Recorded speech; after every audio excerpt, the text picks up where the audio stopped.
be fun to spend some time looking at some of the render properties and some of the lighting setups that I'm going to use for my render of my little turtle scene here, so that you get a better understanding of how the Eevee rendering engine can really be used to create some wonderful, wonderful images. The first thing that I'm going to do is set my camera and create the composition of my render itself. I think it's really important that we always keep in mind that we are still lighting and composing for an image. I know this scene's going to be generally exported out over into Sketchfab, but we have some wonderful opportunities here inside of Blender to create some beautiful images using the Eevee rendering engine. Let's just jump into the camera view at the moment by clicking on this icon, and this is what we get. This is kind of like the default look, if you will. I'm going to select my camera in the outliner and travel down into the Properties tab and click on the green camera icon to bring to the surface all of the camera attributes that are going to influence the render. And the first thing that I want to look at is the focal length. This is the field of view that this camera lens is picking up. And at 50 millimeters, we see a pretty good view of our three-dimensional scene. And one small thing, many apologies, I forgot one important setting, because I want to be able to go into the camera view and then use my viewport navigation commands to orbit the camera. It's currently off, and this is what we get. I'm going to hit the N key, N as in November, on my keypad to slide out this tray, and I'm going to go into the the view category, and we want camera to view. This is what we're looking for. We turn that on, hit the N key again, and now when I jump back into my camera, I can change the camera's orientation and placement in my scene with the viewport navigation commands. So back to the focal length. Apologies. The focal length is set to 50, and this is a good place to begin. The 50 millimeter lens is not quite a wide angle lens, but it's not a telephoto lens as well. And this is going to help us craft some really pleasing images, and I think this is pretty cool. Like, here's a great little picture of my scene. I like that. It's got a lot of negative space in the back, so maybe I can orient it in a way that gives me, I don't know, a little bit more of the log and that flower in there.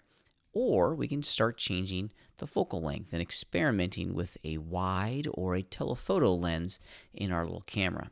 So the lower the value here, the more wide angle this field of view is going to be. So if I was to put it to 24, for example, now we're picking up a much wider field of view from the lens, and we're seeing more of the scene. Inversely, if I was to go to like 200 millimeters, now this is a telephoto lens, so like a zoom lens. And this can actually be kind of neat because we're going to get some cool compression in here. And if you think about it, the distance between the lily pad and the turtle is pretty big. But when we're using a telephoto lens, we can start compressing that distance a little bit and make it look like the lily pads are right on top of it. And that might be kind of cool. This is helping me get rid of some of that really intense negative space on the back and significantly drawing focus to the turtle, which is absolutely what I'm looking for. And I'm pretty pleased with this. This is a good place to go. In addition to changing the focal length and beginning to experiment with this field of view, I also want to experiment with depth of field. Depth of field is an instant camera effect that's going to allow us to focus on one specific plane inside of our three-dimensional scene. With it on almost immediately, you can see that the lily pads in the foreground, because they're further away from the turtle, have been blurred out. If we open up the settings, we can also establish the focus object itself. With it off, we're going to use this distance slider to figure out where inside the scene we want the camera to be focusing. Well, I always want it to be focusing on the turtle, so I'm going to load the turtle body as the focus object, and now this is going to be in focus and everything is going to be out of focus. Well, everything is going to be using the depth of field values to determine its focus state. Another thing to experiment around with is your f-stop. This is your aperture. This is how big the opening in the camera lens is. A lower value here is generally going to make things more blurry. If I put this down to 1.2, now check out the lily pads in the foreground. They're really getting blurred out as is portions of the trunk. These low f-stops create a shallow depth of field inside of our scene. We're only focusing on one small band, one small area inside the picture, and everything else is going to be out of focus. It creates a very soft image, so experiment with that. Yes, I think 1.2 is a little bit low for me. Let's put it to 2. Yeah, I'm liking that. Now we're getting more of its claw in focus. Let's put it back to 2.8. Yeah, I'm pretty pleased with that. That's a good look. I'm getting the depth of field that I want in the lily pads, but the arm and the head and the shell are still in focus, which is what I want.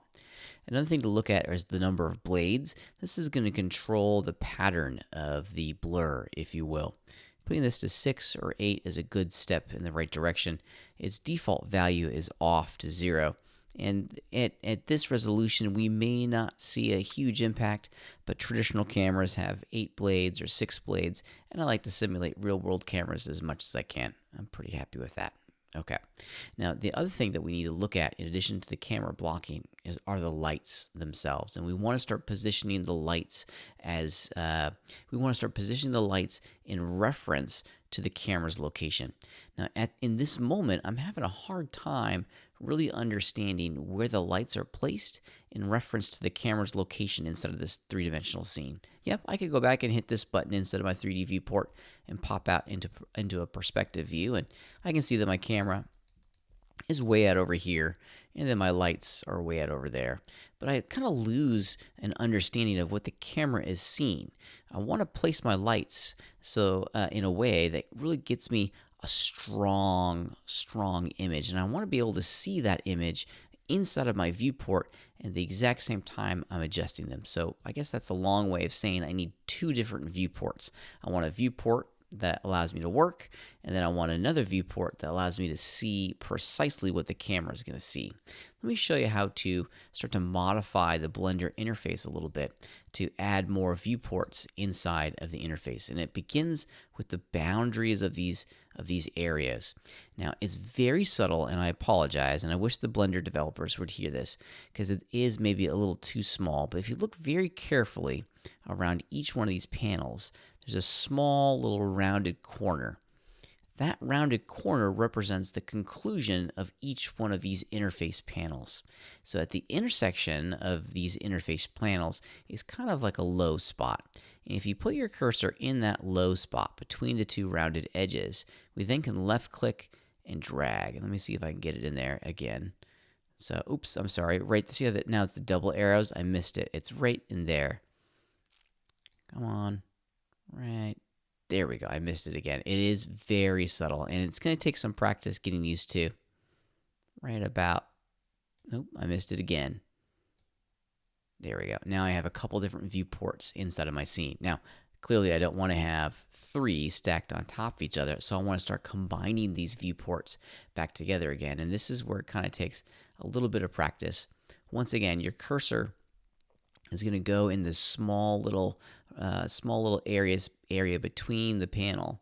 And now we're going to left click, and I want to drag just ever so slightly. Oops, made a panel going that way. I'm going to drag up. See how I moved just like 1 pixel up, and my cursor changes to that up arrow? Well, that's telling me I'm going to combine the viewports, this one to that one. Let's see if I can get it going again. There it is. We'll do the same thing over here. I'm going to drag that way. It's subtle, and it does take some practice. It always kind of stumps me a couple times when I'm doing it, because it requires super precision. But now I have 2 viewports. Now I can go over here, change this to my render view, and I'm going to lock the camera this time at the N key, go into my view, and this time I don't want the camera to view options on. That way, hit the N key again, I can zoom out and see almost exclusively what the camera is seeing. Now, I don't want these toolbars over here. Hitting the T key will get rid of that. And now we're talking. Let's change my viewport shading style to be with my textures and my scene preview. I lose all those interface objects that we're used to seeing here in this much smaller interface on this new viewport. If you hit the Z key, Z as in Z, you can bring open this cool little pie menu, which will allow us to choose rendered. Okay, now we're seeing exactly what the Eevee rendering engine is going to produce, and we can start making some big time adjustments to how the lights are going to be placed over here inside of the scene. Let's change this to material preview, get a little performance back. Actually, I may just have to go into solid. Yeah. All right. Let's see if we can start placing some lights. So I've got a nice big area light here, and I want my area light. I want both my lights to be kind of lighting my object from the sides. I don't want to have my light being in line with my camera because that's going to flatten out the object. With my transform tool turned on, I can of course rotate the light. Let's make sure it's pointing kind of at a downward angle. Yeah, I'm pretty pleased with that. That's looking pretty good. I like the illumination qualities we're getting from this light. I also have another big directional light on the back side. I'm not entirely sure I like the rotation of this, so let's rotate it.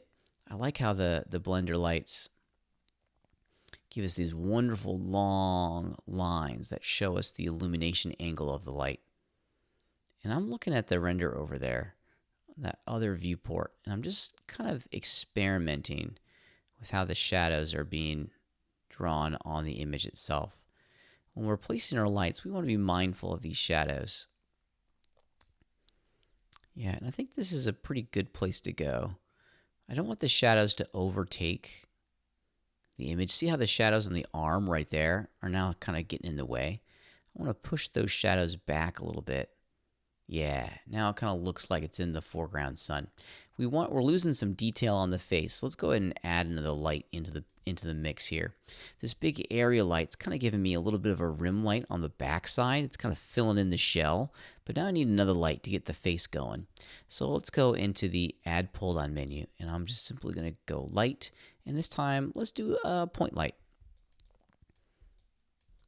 Point lights are like light bulbs. They're just really wonderful, simple illumination sources. Of course, I don't want it right in the character's face.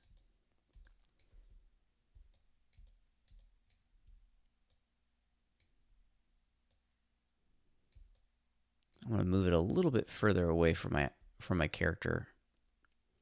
Yeah, and I'm also going to change its intensity and its color. Yep, just doing a quick little spot check there on my little point light. I'm pretty pleased with how this is working. Let's change the color. Lights are never white. They're shades of blue and shades of yellow. I want to make mine ever so slightly yellow. Not like orangey yellow, but just ever so slightly yellow. Somewhere right around there. Yeah, and that's starting to look pretty good. Now, one of the other things that we need to do when we're working with lights is we want to try to create the illusion that there's only maybe just one light in the scene itself. Now, I have 3 different lights. I have this point light. Of course, I have the area light kind of over here in the back. And then I have this big directional light kind of backlighting our entire object itself.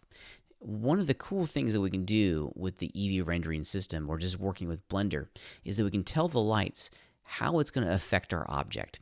I got my point light selected here, and you can see pretty quickly from the render that the point light is creating a specular highlight right there on the turtle shell, and it just doesn't feel super natural. With the light selected, I can go down into the light properties, which is this green icon in my properties panel, and I can tell the computer to not generate a specular highlight from this light source. And that's starting to look a little bit better. We can also go in and change the intensity of that light over here as well. I think I liked it at about 10. Its default values were pretty good. I'm pretty pleased with that one. So being able to go and turn off the specular highlights on a per light basis is pretty cool. Let's make sure that my area light has the same values, and it does. I've already turned that one off. I'm liking the result that we get. With it on, you can start to see that we're getting this really intense reflection of that light source on the back side of the shell, and it kind of breaks the illusion a little bit. With the specular highlights off, these lights are just providing general illumination into the scene, and it's not interfering with the specular highlights that's being generated by the directional light. The directional light is all about creating an illusion of sunlight or an exterior light source. So it's a great specular highlight to have inside of the scene, and I encourage you to turn off the specularity of the other light sources inside of your render. Now I still got to figure out the background. That's going to come in the next video. But let's look at our global Eevee render settings here and add some additional objects that are just going to make this a little bit more punchy, a little bit more beautiful. Some ambient occlusion is always a good thing.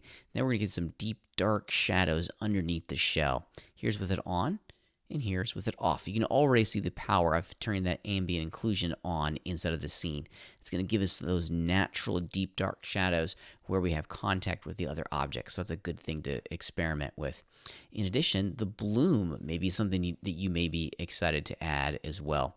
The values in here can be a little bit of a challenge at times because it's entirely linked to your light sources and the intensity of those lights. So, experiment around with this. Some people like that bloomy look where you're seeing some really wonderful, soft kind of reflections coming off the highlights. I think I'm going to turn mine off and keep it a little bit more basic. Now you can also go in and start to adjust the quality of your depth of field. Another thing that could be impactful, especially if you have really shiny objects, is screen space reflections. Now in my scene, it's not having too much of an impact. Actually, it's at the water, you can start to see some great reflections coming on down here. I'm going to keep those on. This is working really well for me because now we can start to see the reflection of the lily pads and the flowers in the water, and I think that's going to be a cool addition to my render as well. So let's go ahead and render this thing real fast and see what it looks like. The great thing about working with Eevee is that it's a near real-time rendering engine. I got a lot of applications opening on my computer right now, which is bogging down the render, but there it is. It's pretty fast. And once I get the background in there, that's going to be a darn good looking render.